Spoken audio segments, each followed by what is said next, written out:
Hi you guys, welcome back to my channel. I had a special reading today with a client and her ex-boyfriend is a narcissist. So I have a good amount of experience in this category, so I figured I would make a video about it. About the spirituality behind narcissistic men. And we're going to dive into the spiritual aspect, but also some psychology and holistic health. I'm not a doctor, I'm just a nerd who took a lot of psychology in college, and I read way too much. But anyway, a lot of these relationships that you guys are having with narcissists, or what you call narcissistic men, are past life relationships. And I briefly touched on this in one of my previous videos about the karmic relationships, where I said that a lot of women are dealing with this in this time because previously we did not have the rights. We were kind of stuck in these toxic, potentially abusive relationships and marriages because we could have hardly anything of our own for the most part. So a lot of this stuff is stemming from the patriarchy and the divine wanting our soul itself to finally break free of this energy. That's why when you meet the narcissist, it feels so familiar. All those good things, all the endorphins running, all the passion, yeah, it's because y'all have been together many times and your soul recognizes each other even if you don't know it. And just because someone has a soul does not make them a good person. Are there some empty people out here? Of course.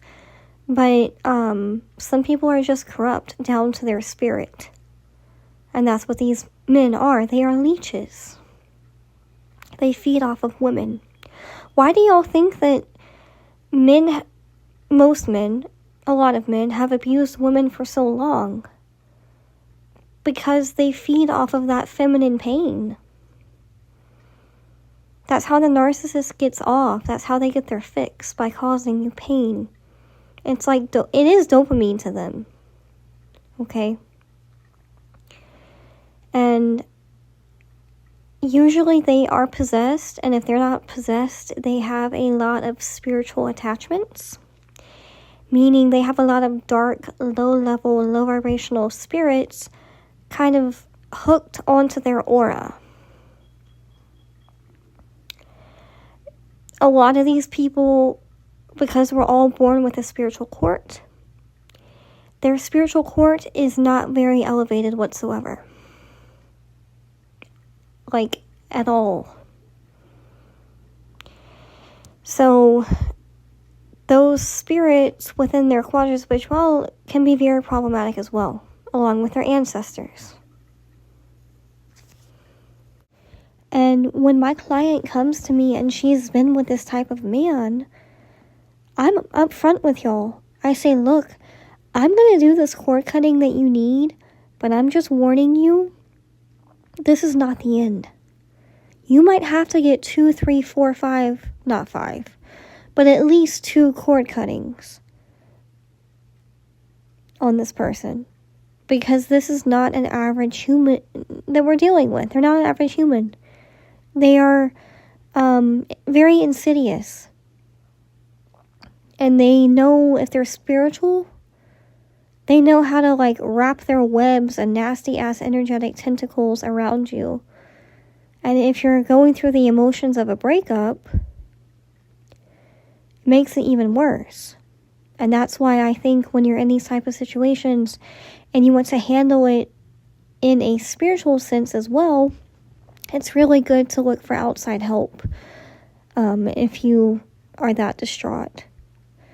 When I have one of my clients, I set up a whole treatment plan. A care plan.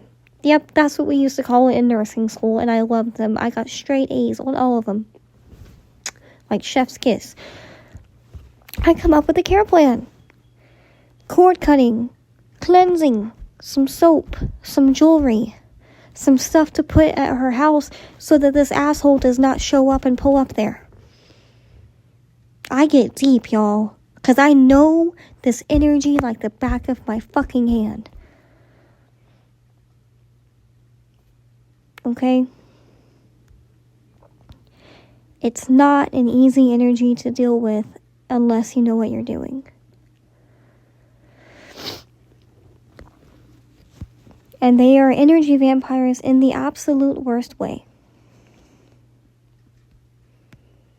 And they are the worst about hoovering and hovering and trying to tap into your energy. They'll get readings done on you because they are so concerned with, number one, is she missing me? She has to miss me. They're worried about your feelings towards them. They're worried about the image. Because a narcissist does not want to see themselves be seen as anything less than grandiose, for good or bad. In the beginning of their relationship, they wanted you to think that they were like king of the world, right? Just absolutely powerful and charming and giving and loving. And now at the end, opposite end, they want you to be afraid of them, or they want power over you. When a narcissist figures out that you're doing better since they left your life or since you discarded them, they flip out. And do not get me started on if they're spiritual as well. Good God. You want to talk about spiritual abuse and someone abusing their gifts? Look at one of these people.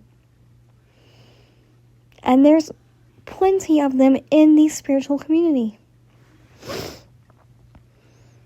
The ones that have like 10 different titles from 10 different traditions and religions. Why do y'all think they're doing that? Because they want all those titles behind their name for their image. They could not give one fuck less about that religion. And if they do, typically it's to hurt people or have control. They just want to be known as something. And don't get me wrong, I respect titles, okay? Because I know how hard I worked for mine. But I'm still having to show these energies that I deserve that title. It can never be taken away from me.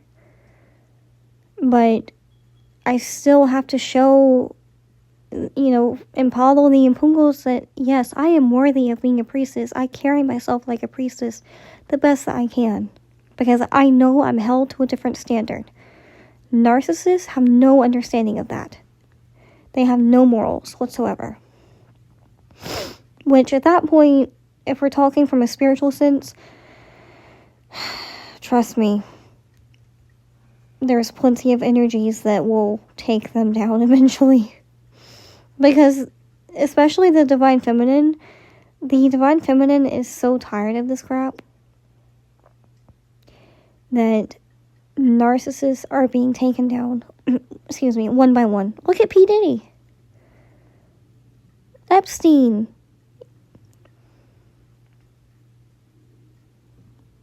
Like, there's no room for narcissists in the better world that we're trying to come into.